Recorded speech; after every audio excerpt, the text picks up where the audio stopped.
soalnya tadi kita menjadi bilang ke pengacara katanya untuk kontestasi. Iya, coba lihat surat kuasanya, itu bukan dari kantor Bang Fahmi, bukan dari tim kami, dari lawyer lain.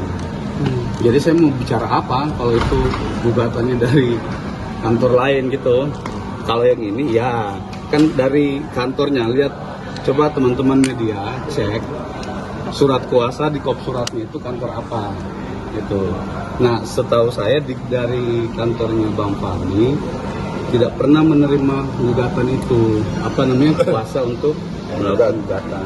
Kalau yang katanya Nikita Mirzani akan gugat lagi nih, yang terbaru apakah lewat abang juga atau gimana? Saya dapat info dari situ, dia bilang, Bang, ini saya rencana mau gugat lagi, dia bilang gitu kan.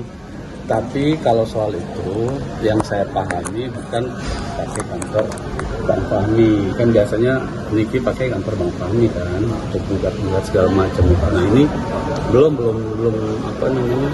belum ada gitu. Nah, saya konfirmasi juga ada beberapa dari teman dari lawyer lain itu yang dipakai, dia bilang gugatannya kemarin ada info sudah terdaftar, tapi saya dapat lagi info dicabut sebelum gugatan, sebelum persidangan, karena ada perubahan lah apa gitu. Tapi intinya bukan saya di situ, bukan saya sebagai kuasanya gitu. Kalau untuk sidang hari ini sendiri mungkin BPOM sudah siap untuk dihadirkan kah, atau ada saksi apa lagi ke depannya, Bang? Iya, jadi gini ya, kita kan berharap persidangan ini kan disaksikan oleh publik gitu ya. Harapan kita bahwa publik bisa menilai kenapa kedatangan BPOM itu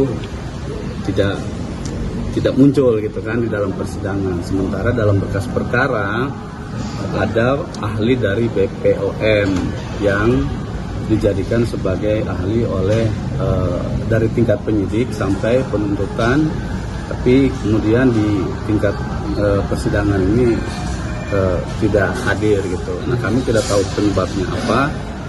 Namun yang jelas begini, kami tetap menginginkan itu saksi BPOM ya, karena yang harus masyarakat ketahui ya, ini saya perlu luruskan juga ya, sehingga kenapa banyak pertanyaan, lo kok bicara soal skincare ya kan, lo kok bicara soal produk ya kan. Ini kan tuduhannya adalah, pertama itu adalah pengancaman dengan kekerasan ya kan. Kemudian yang kedua adalah pelanggaran terhadap Undang-Undang ITE. Yang terakhir itu yang sering ramai di media itu adalah soal TPPU-nya ya. Jadi saya mau kasih tahu begini masyarakat itu, bahwa perkara ini berawal dari adanya skincare ya. Kenapa kok bisa hari ini kami menghadirkan fakta korban yang mengalami langsung akibat dari skincare itu. Nah, karena apa? Di dakwaan jaksa penuntut umum juga menyebutkan ya, ini kalau saya tidak salah ingat begini kira-kira, bahwa terdakwa Nikita Mirzani melalui akun TikTok @nikihuruhara ya, memposting produk Glavica ya kan. Lebih spesifiknya lagi apa? Salmon DNA dan booster glowing cell. Nah, ini yang menjadi pucuk dimulainya permasalahan ini ya kan, sehingga kemudian atas adanya dugaan, bahwa bukan dugaan ya, sekarang BPOM sudah merilis juga fakta-fakta di persidangan juga sudah terungkap bahwa glowing booster cell itu tidak pernah terdaftar ya kan. Nah, ini yang kemudian disampaikan oleh Nikita, terdakwa Ismail dan Nikita, dia itu dicari oleh Reza Gladys ya kan. Tujuan dia mencari Reza Gladys itu mau ngapain? Kan tadi saya bilang sumbernya apa? Produk ini loh ya, produk ini bermasalah, publik sudah tahu sekarang bermasalah. Lalu kemudian pelapor Reza Gladys ini menyadari bahwa itu adalah sebuah permasalahan. Nah, dengan upayanya dia mencoba mencari tahu melalui terdakwa Ismail. Nah, disitulah prosesnya ya kan. Proses ini terjadi, ada chat-chatan, selamat malam Mail, waktu persidangan fakta sebelumnya Dr. Oki menyampaikan, saya ditelepon Reja Gladys minta saya untuk dipertemukan sama Nikita. Saya sampaikan kalau begitu melalui Ismail. Saya sambungkanlah bertiga di situ teleponnya. Dr. Oki, Reza, sama Mail. Disitulah terjadi percakapan bahwa adanya permintaan tolong itu yang tadi beredar, yang teman-teman tahu semua sudah beredar di media sosial itu kan, yang lagi FPP, yang seperti yang disampaikan oleh saksi-saksi sebelumnya juga.